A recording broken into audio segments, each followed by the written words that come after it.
I wanted to make a quick video just sort of demystifying, in a way, all of this manifestation stuff. There is certainly an element to all of this that feels very magical because we don't understand how it works, which is basically, what is this thing that we're tapped into, this God, divine order thing that we're plugged into. How does the subconscious mind do what it does? We don't really know this stuff, but I think a lot of people approach all of this almost as if they have to believe in magic in order to buy any of it. But the thing is, creation is just something that you do. You do it all the time. Everyone does. It's who and what you are.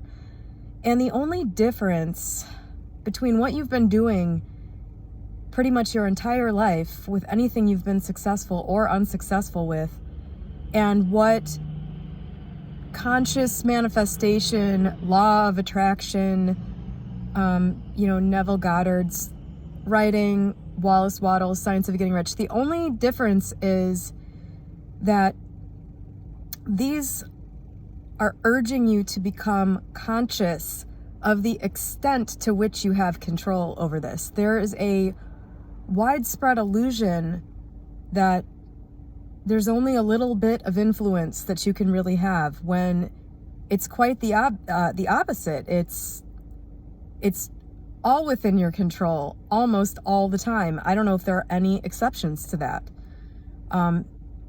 If nothing else, you are far, far more in control than you probably are currently believing you are.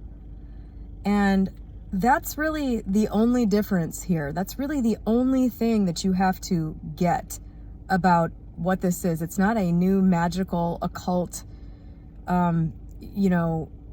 wizardry thing. It's using the power of your own consciousness to create deliberately, and while being way more aware of it than you probably currently are.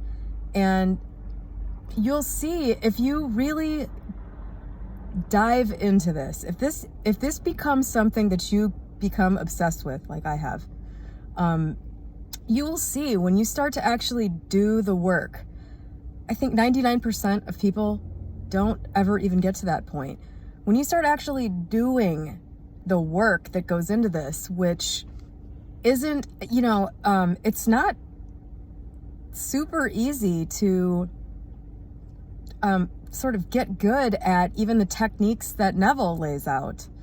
It's not easy to picture something you want, and now I'm using Science of Getting Rich terminology. It's not easy to imagine something and impress it on formless substance and then hold it in your mind as though it's real. This isn't an easy thing to do. There's a lot of mental interference, and that's where the work comes in, the really hard work. Because often, in order to get control of your thoughts, you have to dive in and change a core belief, and that is not easy. It requires more visualization. For many people, I think it requires exploring where the belief came from. Some people, I don't think, have an easy time just imagining that something that they believe is true is no longer true. Sometimes you have to go through and rationalize that and figure it out to get rid of it. That was my experience. It was a lot easier for me to go through and convince myself why something I believed wasn't true than to just see it as not being true. And, but that's just me. That's where the hard work comes in. It's cleaning up your thoughts, because it's very difficult to just decide something that isn't true is true and then continue to believe that. But if you think about it, look how all successful people get successful. This isn't something new. There are cliches throughout history. Where there's a will, there's a way.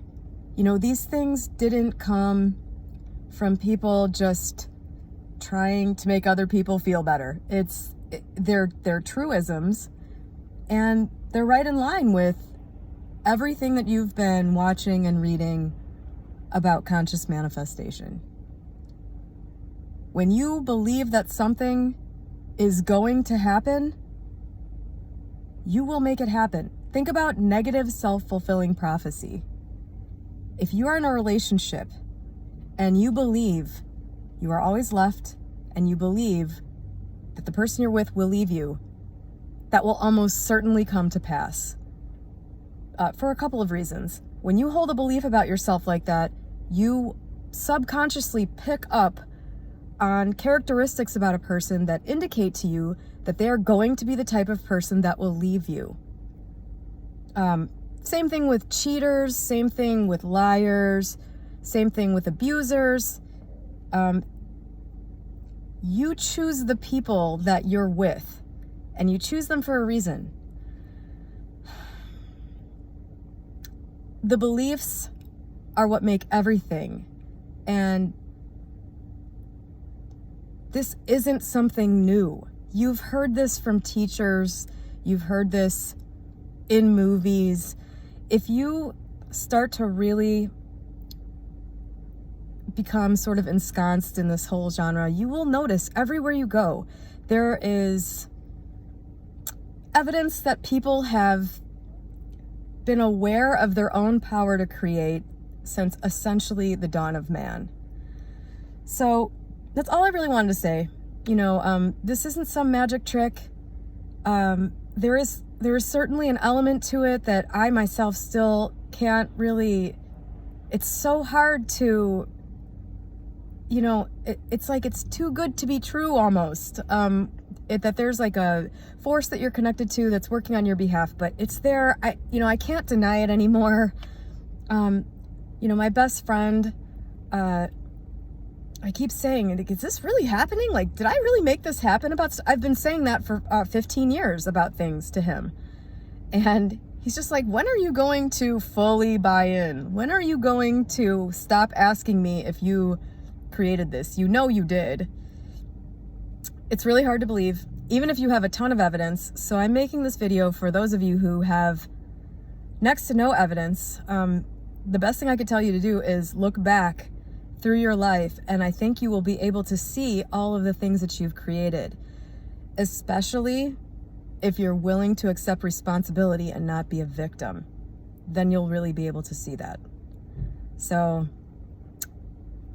have a good Valentine's Day, and I hope all of your relationships are being impacted positively by your delving into the conscious creation realm. Today, see all of your relationships as wonderful and expect nothing but love and happiness from your partner. And leave me a comment. Let me know how it goes.